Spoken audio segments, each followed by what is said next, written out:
Dieu, dans sa puissance et dans sa richesse infinie, veut alerter les nations et nos nations. Le problème, les gens n'écoutent pas. Les gens n'écoutent pas. Je prie ce soir que vous entendiez et vous écoutiez la parole de l'Éternel. Celui qui écoute la parole de l'Éternel se sauve. La nation qui écoute la parole de l'Éternel se guérit. Le peuple qui écoute la parole de l'Éternel se sauve. Bien-aimés, vous devez comprendre que de la même façon, le monde a ses dirigeants. De la même façon, le monde a ses représentants, a ses dirigeants. Ainsi, Dieu également a suscité ses dirigeants, qui sont des prophètes, des pasteurs, des évangélistes, des docteurs, mais des prophètes à qui Dieu révèle sa voix. En Amos chapitre 3, la Bible dit, est-ce qu'il arrivera un malheur sans que Dieu n'en soit l'auteur?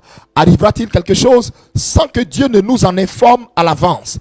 Dieu nous informe de tout ce qui doit nous arriver, soit par des songes, soit par des visions, soit par des prophéties, soit par des avertissements, des conseils. Mais c'est nous qui n'y prêtons point garde, c'est nous qui n'écoutons pas. C'est nous qui n'écoutons pas. Et il nous arrive que des malheurs. Il arrive que des malheurs à nos nations parce que nos nations ont décidé de se foutre des prophètes, de ne point écouter la voix de leurs prophètes, de ne point écouter la voix des envoyés que Dieu suscite en leur sein. Et je m'adresse à la Côte d'Ivoire. Écoute la voix de l'Éternel, ton Dieu, à travers la bouche de son prophète et de tous ses prophètes véritables dans cette nation. C'est à ce seul titre, Côte d'Ivoire, que tu te guériras, que tu te sauveras. Amen. Que Dieu bénisse votre vie, Dieu bénisse les nations, Dieu bénisse les peuples. Retenez que je suis envoyé de la part du Seigneur pour vous avertir, pour vous parler, pour une dernière fois sonner la sonnette d'alarme. Parce que, frère, des événements bizarres sont à la porte de notre nation. Je parle de notre nation.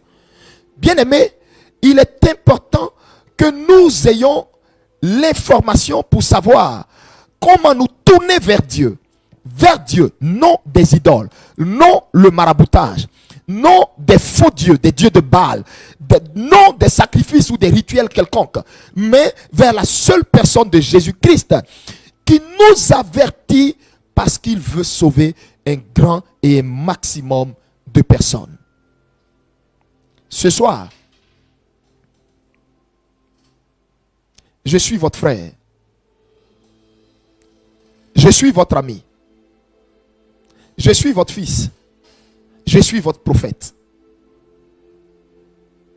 Et je viens de la part du Seigneur pour que vous et moi puissions savoir dans le plan, dans le conseil divin, qu'est-ce qui a été décidé. Qu'est-ce qui a été décidé?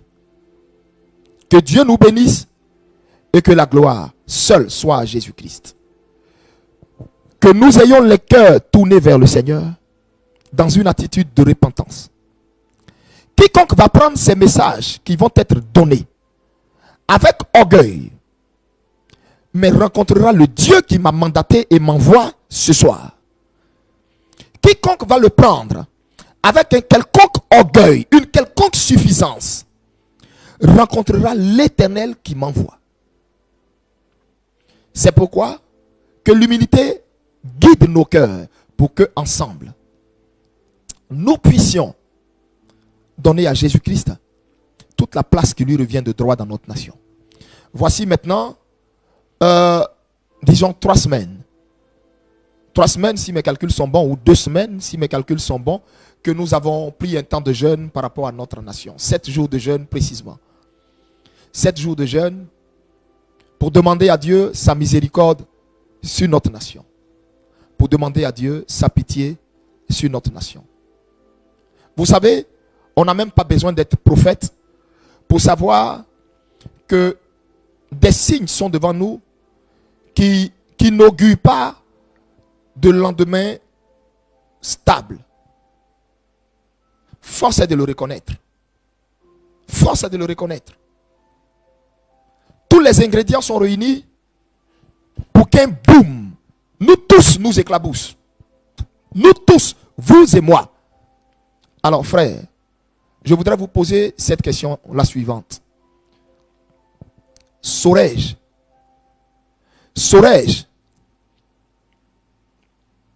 des choses qui doivent arriver et dois-je me taire sous prétexte que si tu parles, ceci va t'arriver, ceci va t'être fait. Est-ce mauvais de prévenir même le méchant? Parce que même le méchant, le Seigneur l'aime. Est-ce mauvais de prévenir pour nous dire Jésus-Christ de Nazareth est amour, mais à la fois il est un feu dévorant? Te prévenir, est-ce un défaut ou est-ce mal agir que de te prévenir? Je peux me taire, mais j'ai fait le choix de parler pour que tu ne dises pas que je ne t'avais pas averti. Je peux me taire. Je peux me taire maintenant même, à l'instant. Souvenez-vous,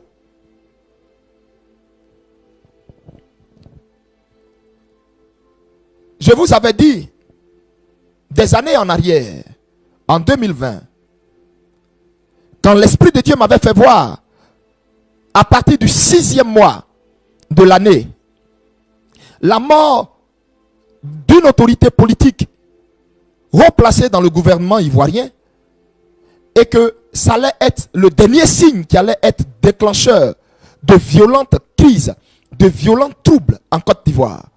Je vous avais averti qu'il y allait, comme premier signe, il y aurait le départ d'un homme de Dieu, un serviteur de Dieu bien connu. Après lui, il y aurait le départ, la mort brusque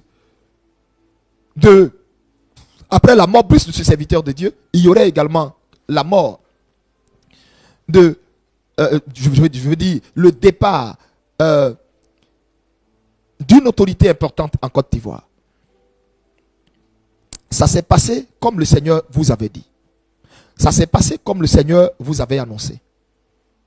Mais je pense que c'est parce que vous avez eu l'information que cela même vous a peut-être aidé dans la gestion de cette crise.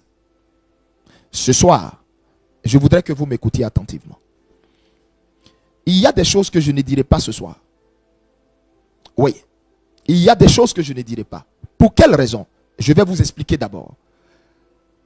La raison pour laquelle il y a des choses que je ne dirai pas, oh là, loin de moi, une quelconque idée de peur. Loin de là. Ma vie, je l'ai sacrifiée à Jésus, elle lui appartient. Et il peut en disposer comme bon lui semble. Mais comme bon lui semble. Pourvu que moi, je fasse mes choses dans sa volonté à lui. Je répète, ma vie, elle est sacrifiée sur l'autel de la croix de Christ. Et il peut en disposer comme bon lui semble. Je n'ai ni peur de quiconque peut tuer mon âme. Du moins, de quiconque peut tuer ma chair. Je n'ai ni peur de quiconque peut tuer mon corps. Ou de quiconque peut m'emprisonner ou me mettre je ne sais où. Je n'ai ni peur. Absolument pas. Absolument pas.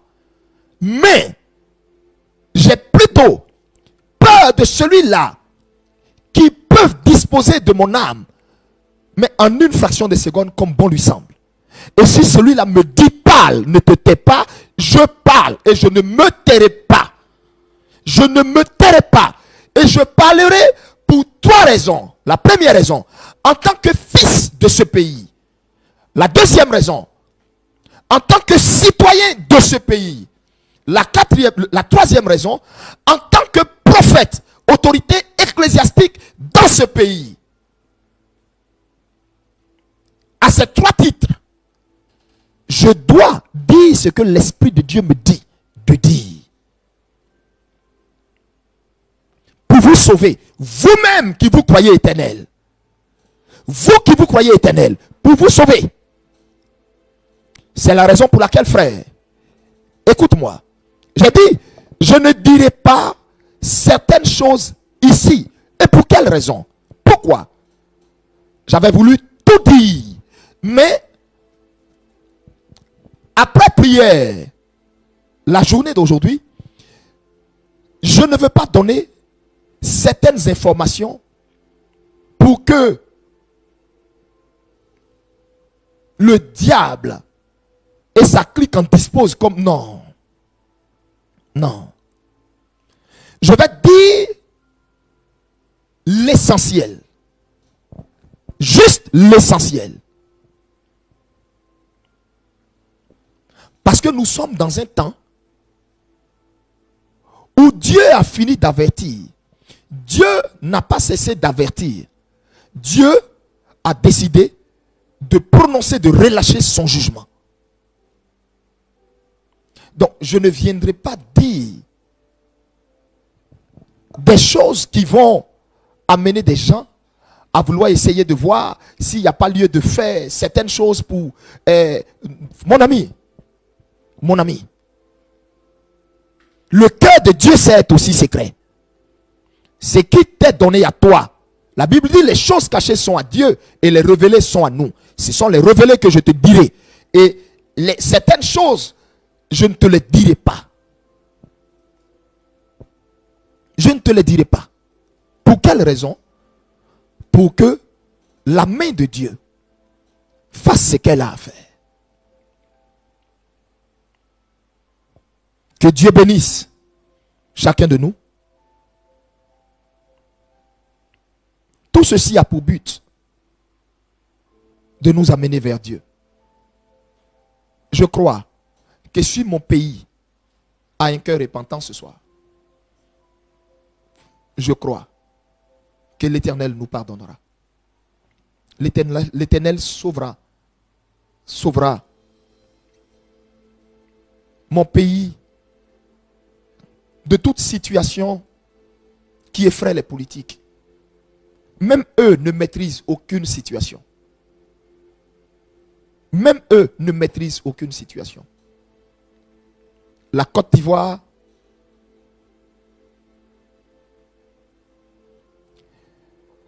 est une marmite d'eau qui est arrivée à débordement. Ils le savent tous. Tout peut partir en vrille à tout moment. Dans la mesure où ce sont les mêmes acteurs